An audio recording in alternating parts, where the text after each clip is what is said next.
Hola queridos adultos mayores, otra vez aquí con ustedes. Este día quiero compartirles un poquito sobre la visión de la Sagrada Escritura para el adulto mayor. Si nos damos cuenta, siempre se ha descubierto esa presencia del adulto mayor en la Sagrada Escritura. Ya lo hablé alguna vez y ya les decía que en la Sagrada Escritura el viejo siempre ha sido valorado. ¿Cuál es el problema? Y lo hablábamos la semana pasada, de que nuestra cultura ha desvalorizado al adulto mayor, al grado de que podemos decirlo, y lo digo haciéndome responsable de mis palabras, que corre el riesgo nuestro adulto mayor de verse como objeto de la eutanasia.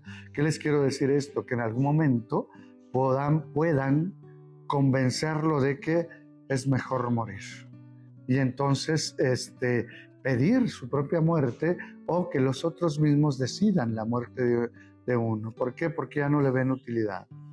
Si nosotros, adultos mayores, no rescatamos lo que somos y la importancia que tenemos, miren, vamos a caer en eso.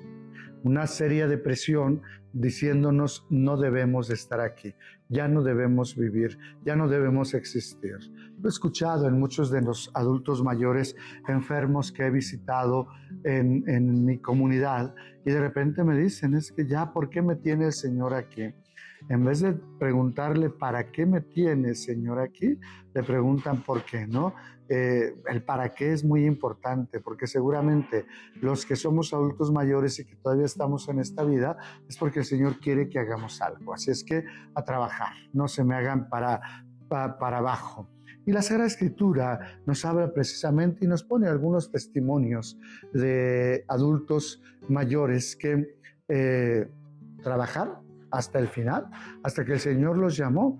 Y esa es la satisfacción del adulto mayor, decir, hice lo que tenía que hacer, que lo mencionábamos la semana pasada. Las páginas de la Sagrada Escritura se ofrecen siempre como escenario para las vidas de algunos ancianos y prestan eco a sus dolores, lamentos, protestas o esperanzas, y por qué no decirlo también a sus gozos. Algunas veces esbozan una leve reflexión abstracta, pero siempre experiencial, sobre el sentido mismo de la ancianidad. Por lo regular no se habla mucho del ser viejo en ese tono despectivo, sino más bien de la experiencia. Los salmos hablan de eso, ¿no? Donde los adultos mayores, los ancianos, consideran eso, ¿no? Mis ojos cansados, mis labios ya no se mueven igual, sin embargo, la experiencia que traigo es lo que puedo transmitir a los demás. Esa experiencia nos resulta pues muy significativa para el mundo de hoy. Si se le considera en el marco de una determinada situación socioeconómica. Perdónenme ustedes que repita muy constantemente esta parte cultural y especialmente la económica que estamos viviendo.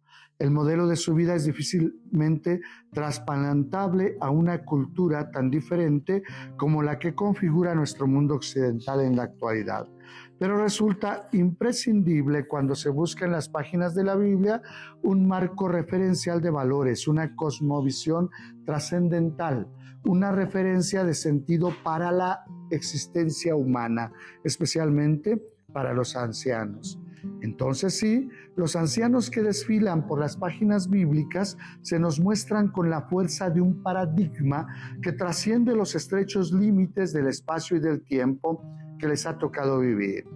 ¿Qué les quiero decir? Que los ejemplos que encontramos en la Biblia no se van a quedar solamente en eso, y no pueden decirlo como de repente nos dicen los jóvenes ahora, eso era en tus tiempos. No, hay valores que trascienden y que van a permanecer durante la existencia humana y mientras nos dejen también a nosotros los adultos mayores vivir. Antes de que descubriéramos las riquezas y posibilidades de una teología narrativa, los relatos que nos presentan la vida, los caminos y las búsquedas de aquellos ancianos y ancianas eran como otras tantas parábolas en acción, cargadas de sabiduría sobre la vida y de hondas reflexiones sobre su ministerio. La Sagrada Escritura siempre ha sacado de la vida de los ancianos reflexiones y enseñanzas para nosotros o para los que son más jóvenes que nosotros. Y entonces eso es lo que aplica el Señor a nuestras vidas. La aparición de un adulto mayor no es otra cosa sino decir: aquí estoy, para enseñarte un camino distinto, para enseñarte un camino diferente, para descubrirte cómo se disfruta la vida en plenitud. Eso es lo que tenemos que hacer, es lo que tenemos que vivir. Por lo tanto, podríamos considerar la larga vida como igual a bendición.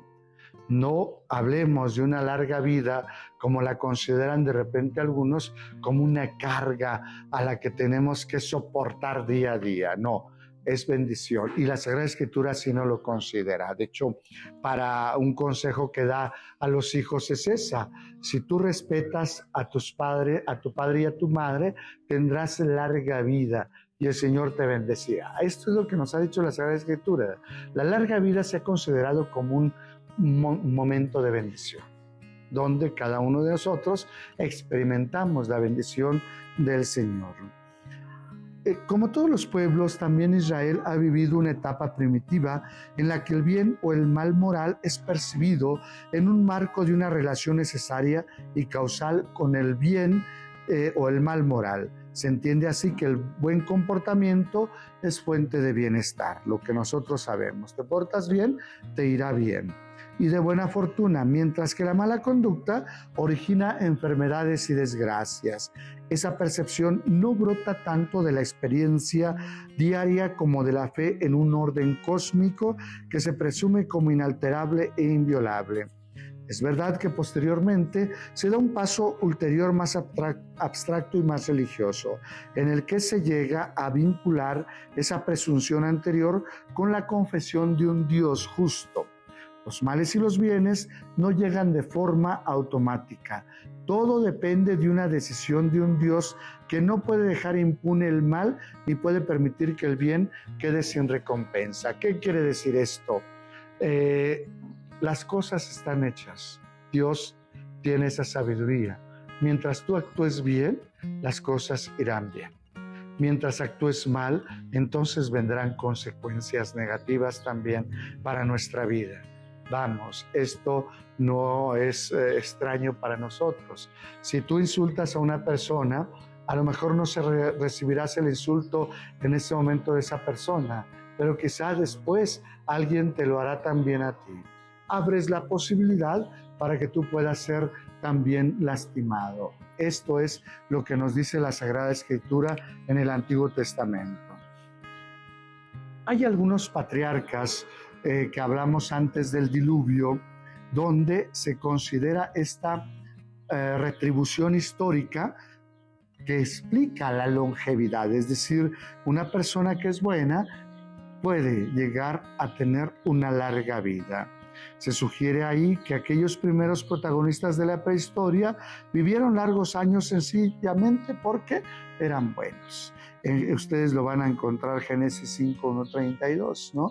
Donde se habla de que aquellos antes de Noé duraban mucho tiempo. ¿Por qué? Porque vivían en la mirada o a la vista de Dios.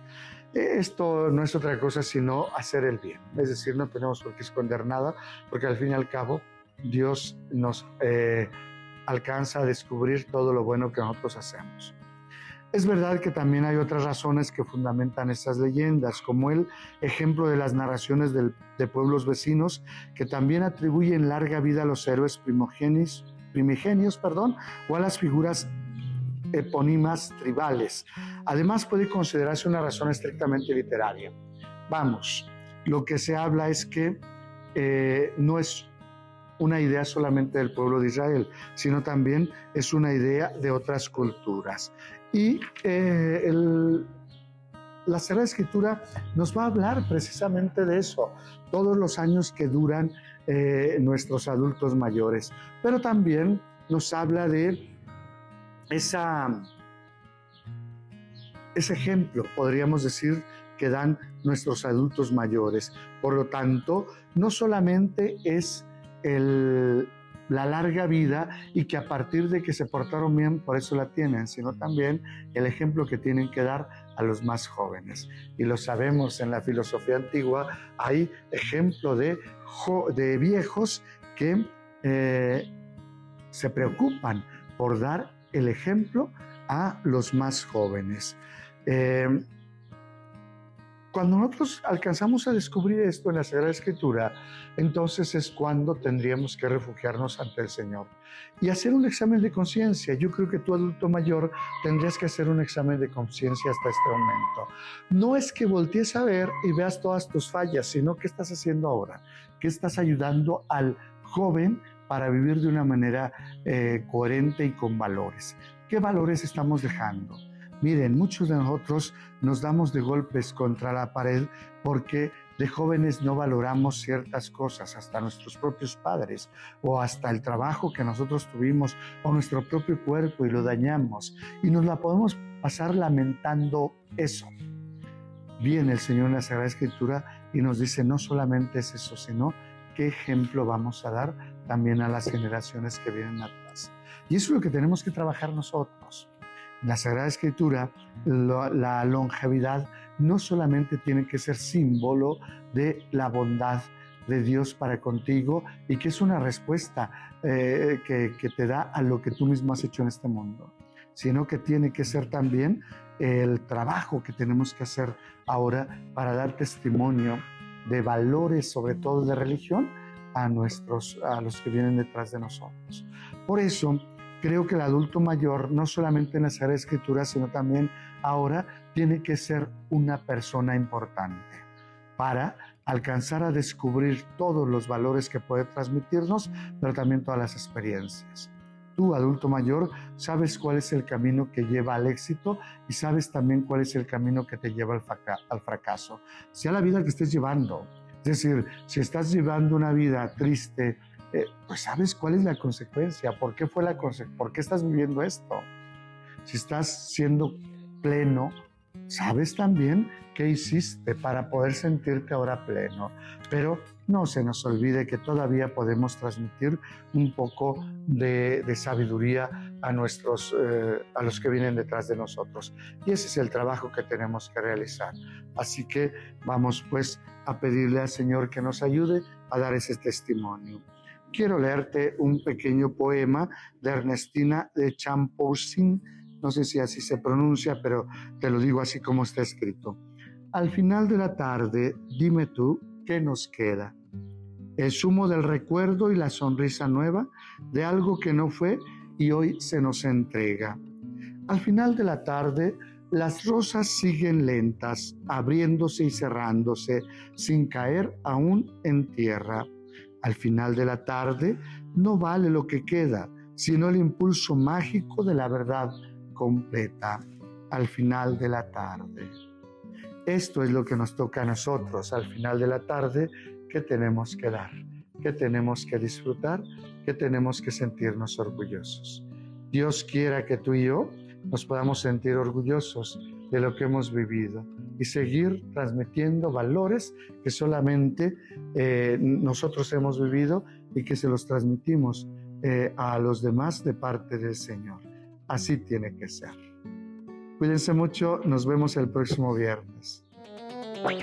Hola, hola, yo soy Liz Ortega y quiero invitarte a ser parte de la nueva temporada de Somos Catequistas, un programa para evangelizadores y catequistas de la provincia eclesiástica de Tlalnepantla.